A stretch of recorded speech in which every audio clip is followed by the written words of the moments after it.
ইসলামী আন্দোলন, অনেকে প্রশ্ন করেছেন ইসলামী আন্দোলন কেন 10 দল থেকে বের হয়ে আসছে। আমি এক কথা বলে শেষ করব, শুনেন। এই 10 দলের সমঝোতা ইসলামের পক্ষের একটা বাক্স তৈরি করার জন্য সবচেয়ে বেশি তরুণ আলেমদের ভিতর যারা পরিশ্রম করেছেন, তার ভিতরে একজন হইলাম আমি, আরেকজন হলেন আমার ভাই শামসুদ্দোহা আশরাফি।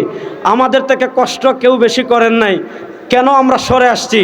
আমরা সরে আসছি ইসলামী আন্দোলনের প্রতিষ্ঠাতা যিনি, যার হৃদয়ে ফকিহুন নাস আল্লামা রশিদ আহমদ গাঙ্গুহির উম্মার দরদ ছিল, যার হৃদয়ে হাজি ইমদাদুল্লাহ মুহাজির মক্কির আশকে রাসূল ছিল, যার হৃদয়ে শেখুল মাহমুদ হাসান দেওবন্দি রাহিমাহুল্লাহর জিহাদি তামান্না ছিল, সৈয়দ ফজলুল করিম নవ్বরাল্লাহু মারকাদাহু পীর সাহেব চরমনাই, তিনি আমাদেরকে বলে গিয়েছিলেন, স্লোগান রেখে গিয়েছেন, শুধু নেতা নয়, নীতিরও পরিবর্তন চাই।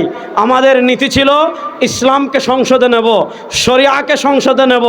যখনই আমাদের নীতি পরিবর্তন হয়ে গিয়েছে, আমেরিকান এমবেসির কথায়, যেটা ডামাটেন ডক্টর নাইবে আমির ডক্টর আবদুল্লাহ মোহাম্মদ তাহের স্যার স্পষ্ট ভাষায় বলে দিয়েছেন, যেখানে শরিয়া নাই সেখানে পৃথিবীর সবাই থাকলেও ইসলামী আন্দোলন বাংলাদেশ থাকবে না। যেখানে শরিয়া নাই ওখানে পৃথিবীর সবাই থাকলো পীর সাহেব চরমনাই থাকবে না। হয়তো আমরা একা হয়ে গিয়েছি, আমাদের পীর সাহেব বলেন আমরা একা না, আল্লাহ আমাদের সাথে আছেন ইনশাআল্লাহ। শুনেন, ইসলামী রাষ্ট্রের প্রতিষ্ঠার মেহনত করা আমাদের দায়িত্ব। হবে কি হবে না এটা আল্লাহর কাজ। আমাদের কাজ কোরআন সুন্নাহ শরিয়া বজায় রেখে যতটুকু পারা চেষ্টা করা। আমরা চেষ্টা করে যাব বাংলাদেশে ইসলামী হুকুমত প্রতিষ্ঠা হবে। আমরা যদি না পারি আমাদের পরবর্তী প্রজন্ম করবে, তারাও যদি না পারে তাদের পরবর্তী প্রজন্ম করবে।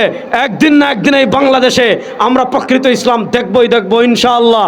সুতরাং আগামী 12 তারিখ আমার বড় ভাইকে সবাই ভোট দিবেন তো ইনশাআল্লাহ? আপনাদের মা বোন যারা আছেন সবাইকে নিয়ে ভোট দিবেন তো ইনশাআল্লাহ?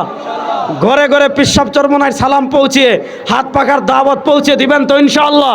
আল্লাহ আমাদের সবাইকে ভালো রাখুন, সুস্থ রাখুন। হাত পাখার বিজয় হবে হবে ইনশাআল্লাহ। শামসুদ্দোহা আশরাফি সংসদে যাবে ইনশাআল্লাহ।